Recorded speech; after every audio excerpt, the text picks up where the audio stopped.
ለምሮቴ የኔ ውድ ስለ እኔ ያሳለፍሽውን ስቃይ ይረዳሻለሁ። የኔና ያንቺ ቦታ በዛው በድሮ ሰዓት እጠብቅሻለሁ። አደራ እኔ እንዳወራሁሽ ኪሩቤል አሁንም በላምሮት ሁኔታ እጅግ በጣም ግራ ተጋብቷል። ለአምሮት እያሳየችው ያለው ነገር ከቤት ውስጥ አሁን ላይ ጥርጣሬ እንዲያድርበት አድርጎታል። ለአምሮት ተለውጣለች ብሎ ተስፋ አድርጎ የነበረው ኪሩቤል አሁን በሚያቸው ሁኔታዎች ግን ከአባቷ ጋር ድጋሚ ተገናኝታ ሌላ ጦሶችን ይዛብን ትመጣለች የሚል እሳቤ በውስጥ አድሯል። ታዲያ ዛሬም እንደተለመደው ሳሎን ላይ ቁጭ ብላ ድንገት ስልኳ ይጮኋል። ስልኳ ሲጮህ ግን ሜሴጅ ነበር የተላከላት። የላከላትም ጆኒ ነበር። ታዲያ መልእክቱን ለማዳመጥ ወደ መኝታ ቤቷ ታመራለች። ኪሩቤል አሁን ጥርጣሬው ከአባቷ ግርማ ጋር የተገናኘች መስሎታል። ነገር ግን ደግሞ ጆኒ ሜሴጅ ልኮላታል አለው የሚል ሜሴጅ። ድምፁን ስትሰማ ለአምሮት እየተርበተበተች ግራ ተጋብታ እንዴት ማግኘት እንዳለባት ተጨነቀች። ዛሬ ላገኝሽ እፈልጋለሁ፣ ያቺ እኔና አንቺ የምናውቃት ቦታ ተብላለች። ያችን ቀጠሮዋን ታዲያ ቶሎ ብላ ወጥታ ማግኘት ነው የፈለገችው። ነፍሷ እጅግ በጣም ተጨንቃባታለች። ነገር ግን ኪሩቤል ከኋላዋ ተከታትሎ ሄዶ ምን እያደረግሽ ነው ይላታል። ምን አስበህ ነው? ምን ፈልገህ ነው ትለዋለች። ምንም አልፈለግኩም፣ ግን እኔ የምልሽ ከአባትሽ መጠበቅ ግዴታ ስላለብኝ ነው። ከግርማ ጋር ተመልሰሽ ተገናኝተሽ ሌላ አዲስ ሴራ ውስጥ እገባለሁ ካልሽ ግን አንቺ ነሽ መታቂው ይላታል። ለአምሮት ኪሩቤልን አሁን ላይ አመነጫጨቀችው። ታዲያ ተለውጣ የነበረች ሴት አሁን ምን ነካት የሚል ጥያቄ በውስጡ ሳያድርበት አልቀረም። ትናንትና በሀዘኖቿ በችግሮቿ ሰዓት አብሬሽ ልቁም ብሏት ተለሳልሳ ነበር። ዛሬ ግን ጆኒ በህይወት መኖሩን ስታውቅና ያለበትን ቦታ ሲነግራት ለኪሩቤል ያላት አመለካከት ተቀይሮ ወደ ድሮ ማንነቷ ተመልሳለች። ይህን የተመለከተው ኪሩቤል ከዛ ቦታ ንቅንቅ እንደማትል ማስጠንቀቂያ ይሰጣታል። እሷ ግን ለባብሳ ወደ ውጭ ወጥታ ያ ፍቅሬን የምትለውን ናፍቆቷን ለመወጣት ስትል ጆኒን ማግኘት ነው ፍላጎቷ። ለባብሳ ቦርሳዋን ይዛ ስትወጣ ኪሩቤል ይመልሳታል። ታዲያ እዚህ ቤት የመውጣት ነፃነት የለኝም ወይ ያለች አካኪ ዘራፍ ትላለች። እናት ሁኔታውን ሰምታ ደግሞ ምን ሆናችሁ ነው የምትጨቃጭቁት ብላም ትመጣለች። ነገር ግን እዛ ቤት ውስጥ እየተፈጠረ ያለውን ነገር አስቆብልኝ ማሚ፣ እኔ እዚህ ቤት እስረኛ ነኝ እንዴት ትላታለች። በገዛ ቤትሽ ማን ነው እስረኛ ያደረገች ስትልም እናት ጥያቄ ታቀርባለች። እናት ለልጇ ሁሉንም ነገር ማድረግ ትችላለች እና ዛሬ ግን ኪሩቤል ያንን ነገር እንዳታደርግ እናትን ያግዳታል።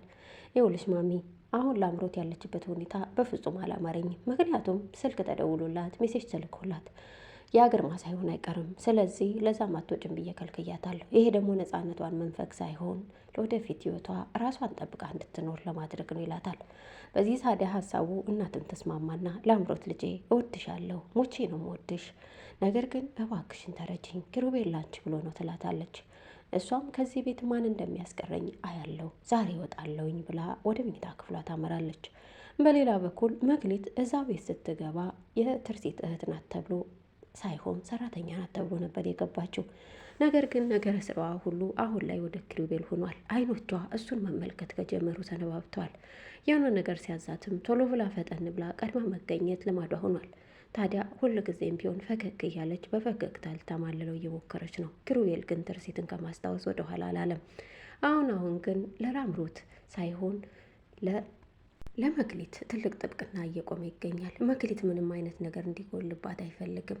የምትፈልጊውን ነገር ጠይቀኝ ማለትም ጀምሯል። ታዲያ ይሄ መልካምነቱና ጥሩ አስተሳሰቡ የገዛት መክሊት የራሷ ለማድረግ ፍላጎት ሳይኖራት አይቀርም። ልቧም ለፍቅር ሳያጨው አልቀረም። ኪሩቤል ይሄን እውነታ ግን አያውቅም። አሁንም ትርሲትን መጠበቅ ላይ ነው። ፍቅርን እየታገሉ መጠበቅ በትዝታ መኖር እጅግ ከባድ እንደሆነ ለእናቷ እየነገራት ነው። የትርሲት እናት ደግሞ ያለፈችበትን የህይወት ታሪክ ከግርማ ጋር የነበራትን የፍቅር ግንኙነት ፍቅር ደስ የሚል ስቃይ ነው። ነገር ግን ደግሞ በስቃዮቹ ውስጥም ቢሆን ብዙ ቻሌንጆች አሉት።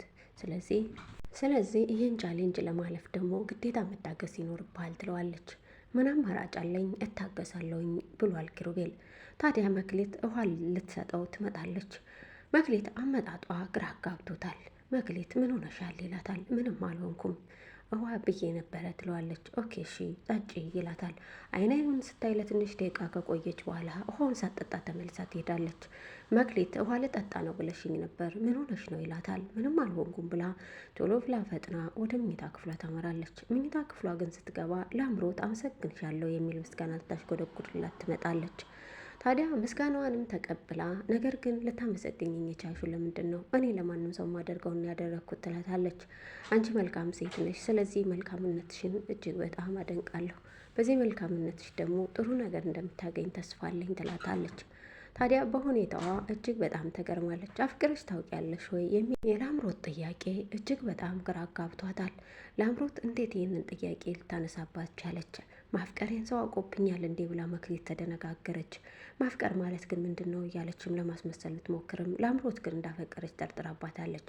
ታዲያ ላምሮት ይህንን ያፈቀረችው ኪሩቤል እንደሆነ ካወቀች ምን እንደምታደርጋት ታውቃለች እና መክሊት በፍራቻ እየተርበተበተች አረ ቆይ ምን ሆነሽ ነው? እኔ እኮ ፍቅር አላቅም፣ ግን ደግሞ በየትኛው አቅጣጫ ከጎንሽ እንደሆን ከፈለግሽ አለውኝ ትላታለች።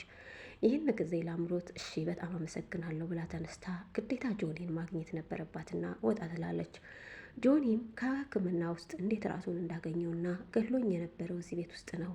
ስለዚህ እንዴት እዛ ውስጥ ማን ሊወስደኝ ቻለ እያለ ከራሱ ጋር በሀሳብ የተብሰለሰለ ነው። ኪሩቤል ይህን ነገር ያደርገዋል ብዬ አላስብም። ምክንያቱም እንድሞት ስለሚፈልግ መቼም ኪሩቤል አይደለም ማን ወስዶ ወደ ሐኪም ቤት አስገባኝ የሚል ጥያቄ እያብሰለሰለው ነው። ነገር ግን ደግሞ የኔ ምልከታ ይመስለኛል ኪሩቤል በህይወት እንዲኖር ስለፈለገ ሰዎችን መግደል በፍጹም እንደማያስደስተው የታወቀ ነው። ስለዚህ ጆኒን እንዲተርፍ ወደ ሕክምና ቦታ እንዲወስዱት ያደረገ ኪሩቤል ነው ብዬ አስባለሁ። ምንም ቪዲዮውን ቢቀርጽ እንኳን ሰው ሲሞት ማየት ግን እንደማይችል በደንብ አድርገን እናውቃለን። ስለዚህ ኪሩቤል ይሆን ጆኒን ከሕክምና ቦታ እንዲደርስ ያደረገው ወይስ ማን ነው? እስኪ እናንተ ሀሳብ አስተያየታችሁን ኮሜንት ላይ ያስቀምጡልኝ። በሌላ በኩል የመክሊት ሁኔታ ግን ግራ አጋብቷል። ስለዚህ ከቤት ውስጥ ግራ እየተጋባች ያለችው ኪሩቤልን አፍቅራ ነው። ይህንን ፍቅሯን ኪሩቤል ያወቀ ቀን ግን ይቀበላት ይሆን ወይንስ ደግሞ በትርሲት ላይ እንዴት ታደርጊያለሽ ብሎ ከዛ ቤት የመኖር እድሏ እስከ መጨረሻው የምትሸኝበት ቀን ቅርብ ይሆን የሚል የሁላችንም ጥያቄ ነው። ምናልባት የኔ ምልከታ ግን ኪሩቤል መክሊትን ይፈልጋታል። ለምን? ትርሲትም አሁን ላይ በአይኗ ሕክምና ምክንያት ስልክ መደወል አቁማለች። ስልክ መደወል ካቆመች ደግሞ ኪሩቤል ተስፋ ቆርጦ መክሊት ደግሞ ከትርሲት ጋር እንደምትመሳሰልና ቀና አስተሳሰብ እንዳላትም ደጋግሞ ነግሯታል። ስለዚህ ቀናነቷ ገዝቶት ትርሲትን ረስቶ መክሊትን የራሱ የግሉ ያደርጋል ብዬ ነው ማስበው። ነገር ግን ደግሞ መክሊትን የራሱ የግሉ አደርጋለሁ ብሎ ሲያስብ የትርሲት እናት ምን አይነት ጥላቻ ለመክሊት እንደሚኖራትና ወደፊት የመክሊት እጣ ፈንታ በፈተናዎች የታጀበ እንደሚሆን ያለ ጥርጥር በደንብ ይሄ እንደሚሆን እርግጠኛ ነኝ። እስኪ እናንተ ደግሞ ሀሳብና አስተያየታችሁን ኮሜንት ላይ ያስቀምጡልኝ። በሌላ በኩል ላምሮት እንግዲህ ከቤት ለመውጣት እየታገለች ነው። በር ላይ ግን ኪሩቤል መልሷታል። መውጣት አትችይም ብሎም አግዷታል። ታዲያ ይህንን እገዳ ጆኒ ከሰማ በኋላ እውነት ከቤት ውስጥ መመለስ አትችይም፣ ሰው አንዴ ከቤት ከወጣ ተመልሶ መምጣት አይችልም የሚል ማዕቀብም ተጠልቦባታል። ማዕቀቡን ይሁን እሺ ግድ የለም ብላ ከኔ ጋር ትኖሪያለሽ ነይ ብሎ ጆኒ ስልክ ደውሎ ወደ እሱ ጋር እንድትሄድ ያደርጋት ይሆን ወይንስ ደግሞ ምን ያደርግ ይሆን የሚለውን አብረን የምናየው ይሆናል። እስከዛው ጤና ይስጥልኝ። አዲስ ሆናችሁ